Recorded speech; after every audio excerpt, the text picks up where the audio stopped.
ଗୋଟିଏ ବଣରେ ଦୁଇଟି ବିଲୁଆ ରହୁଥିଲେ। ସେମାନେ ଭାରି ଭଲ ସାଙ୍ଗ ଥିଲେ। ଥରେ ବର୍ଷା ନ ହେବାରୁ ଅକାଳ ପଡ଼ିଲା। ବଣର ପଶୁପକ୍ଷୀ ଖାଇବାକୁ ପାଇଲେନି।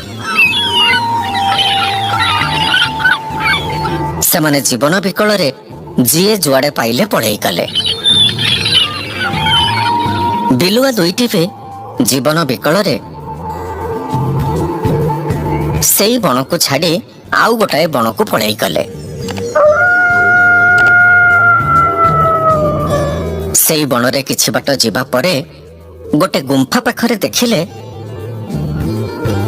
ବହୁତ ଗୁଡ଼ାଏ ଛେଳି ଚରୁଛନ୍ତି। ଏତେ ଗୁଡ଼ାଏ ଛେଳିଙ୍କୁ ଦେଖି ବିଲୁଆ ଦୁଇଟିଙ୍କର ଆଖି ଖୁସି ହେଇଗଲା।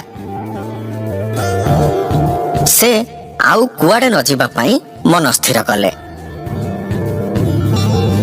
ମୈତ୍ରେ, ଆଉ କୁଆଡେ ଯିବା ଦରକାର ନାହିଁ ମ, ଏଇଠି ଆମକୁ ଯଥେଷ୍ଟ ଖାଇବାକୁ ମିଳିବ। ମୁଁ ବି ସେଇଆ ଚିନ୍ତା କରୁଛି। ଆଉ କୁଆଡେ ଯିବା ଦରକାର ନାହିଁ। ପ୍ରତିଦିନ ଏଇଠୁ ଗୋଟିଏ ଗୋଟିଏ ଛେଳି ଶିକାର କରି ଖାଇବା। ଠିକ କହିଛ ମୈତ୍ର। ତା ପରଦିନ ରାତି ପାହି ସକାଳ ହେଲା ବେଳକୁ ବିଲୁଆ ଦୁଇଟି ବୁଦା ମୂଳରେ ଲୁଚିକି ରହିଥିଲେ। କିଛି ସମୟ ପରେ ଛେଳିମାନେ ଗୁମ୍ଫା ଭିତରୁ ବାହାରି ଚରିବାକୁ ଆସିଲେ। କୌଶଳ କରି ବିଲୁଆ ଦୁଇଟି ଗୋଟିଏ ଛେଳିକୁ ଉଠେଇ ଆଣିଲେ ଆଉ ତାକୁ ମାରିକି ଆନନ୍ଦରେ ଖାଇଲେ। ଦ୍ୱିତୀୟ ଦିନ ବି ଠିକ ସେମିତି କଲେ। ଆଉ ଗୋଟାଏ ଛେଳିକୁ ଆଣି ମାରିକି ଖାଇଲେ। ସେଇ ଛେଳି ଦଳ ଭିତରେ ଗୋଟେ ବୁଦ୍ଧିଆ ଛେଳି ଥିଲା। ଛେଳି ସଂଖ୍ୟା କମି ଆସୁଥିବା ବିଷୟରେ ସେ ଯେମିତି ଜାଣିଲା, ସେ ନିଜ ବନ୍ଧୁମାନଙ୍କୁ ସତର୍କ କରେଇଦେଲା। ଜାଣିଛୁ ନା, ମତେ ଲାଗୁଛି ଆମ ଉପରେ ଠାକୁର ରାଗିଛନ୍ତି। ଏମିତି କାହିଁକି ଭାବୁଛୁ? ଦେଖୁନୁ, ଦିନକୁ ଦିନ ଆମ ଛେଳି ମାନଙ୍କ ସଂଖ୍ୟା କେମିତି କମି ଯାଉଛି। ଧତ୍, ତୋର ଯୋଉ କଥା ନା, କଣ ପାଗଳଙ୍କ ଭଳି ଇଆଡୁ ସିଆଡୁ କହୁଛୁ। ମୁଁ ସତ କହୁଛି ରେ, ମୋ କଥା ବିଶ୍ୱାସ କର। ଯା ଯା, ଏକଥା ଆଉ କାହାକୁ କହିବୁ ଯା। ବୁଦ୍ଧିଆ ଛେଳିକୁ ମୂର୍ଖ ଭାବିବାର ଭୁଲ କରି ମୂର୍ଖ ଛେଳିଟା ସେଠୁ ଚାଲିଗଲା। ବୁଦ୍ଧିଆ ଛେଳି ନିଜ ଧାରଣାରେ କିନ୍ତୁ ଅଟଳ ଥିଲା। ସେ ଅନ୍ୟ ଛେଳିମାନଙ୍କୁ ବି ଏକଥା କହିଲା, କିନ୍ତୁ କେହି ତା କଥାକୁ ବିଶ୍ୱାସ କଲେନି। ଏପଟେ ଛେଳିମାନଙ୍କର ସଂଖ୍ୟା ଦିନକୁ ଦିନ କମି ଯାଉଥାଏ। ଆଉ ଏମିତି ଦିନ ଆସିଲା ଯୋଉ ଦିନ ପଡ଼ିଲା ମୂର୍ଖ ଛେଳିର ପାଳି। ତାକୁ ବି ବିଲୁଆ ମାନେ ଧରି ନେଇ ବୁଦା ଭିତରକୁ ଚାଲିଗଲେ। ସତରେ ମତେ ମୋ ସାଙ୍ଗ ଠିକ କଥା କହୁଥିଲା। ମୁଁ ତା କଥା ଆଗରୁ ଶୁଣିଥାନ୍ତି କି। ଏ ବିଲୁଆ ଭାଇ, ମତେ ଛାଡ଼ିଦେ। ବିଲୁଆ ମାନେ ତାକୁ ବୁଦା ମୂଳକୁ ଟେକି ନେଇ ମାରିକି ଖାଇଦେଲେ। ବୁଦ୍ଧିଆ ଛେଳି ଏସବୁ ଜିନିଷ ଧୀରେ ଧୀରେ ଆହୁରି ଭଲ ଭାବରେ ନିରୀକ୍ଷଣ କଲା।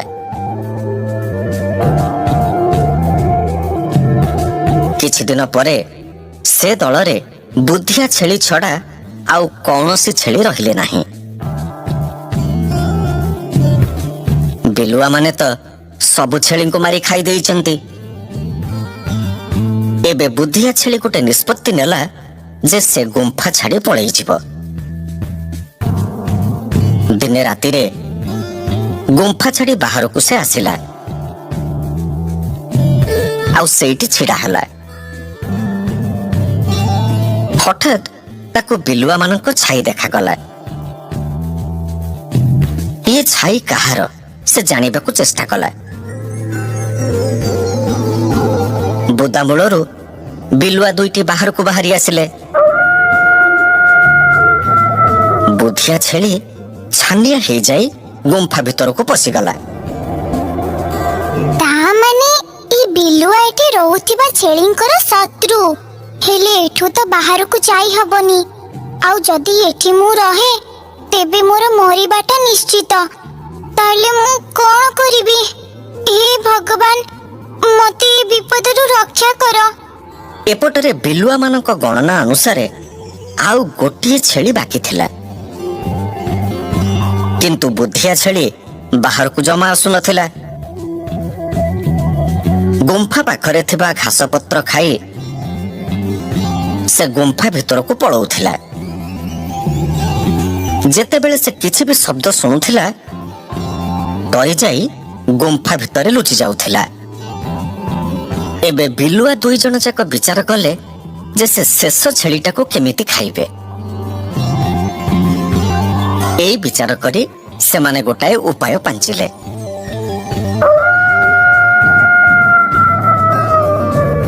ସେମାନେ କଣ କଲେ, ଗୁମ୍ଫା ପାଖରେ ଯାଇ ପହଞ୍ଚିଗଲେ।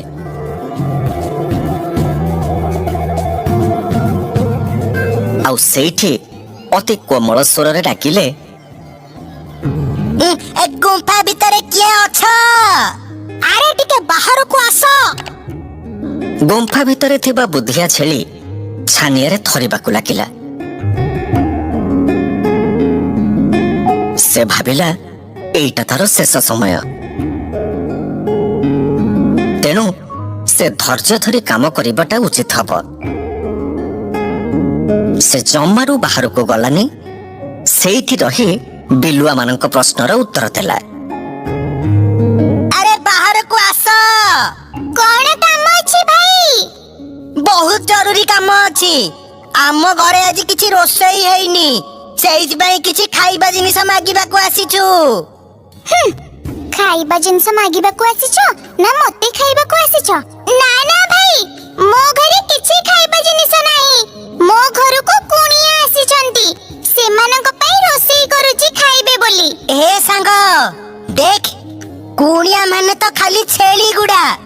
ଏଠୁ ଆମେ ଯିବା କଣ? ପୁଣି ତ ଆମକୁ ଖାଇବାକୁ ମିଳିବ ଏଇ ଜାଗାରେ, ଏଇଠି।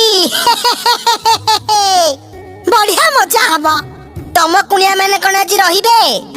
ସେମାନେ ସବୁଦିନ ପାଇଁ ରହିବେ। ତାହେଲେ ଭଲ ହବ।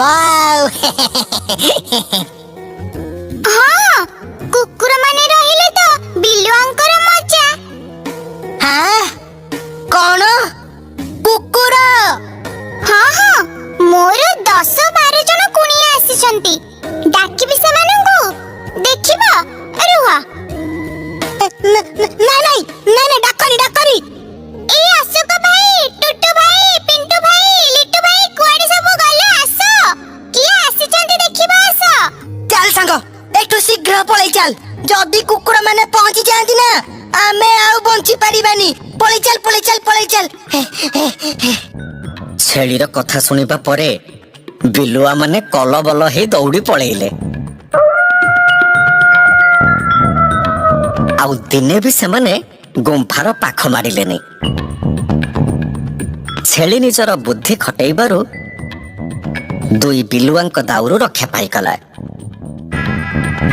ତେଣୁ ବିପଦ ସମୟରେ ଧୈର୍ଯ୍ୟ ହରା ନ ହେଇ ସମସ୍ୟାର ସମ୍ମୁଖୀନ ହେବା ଦରକାର।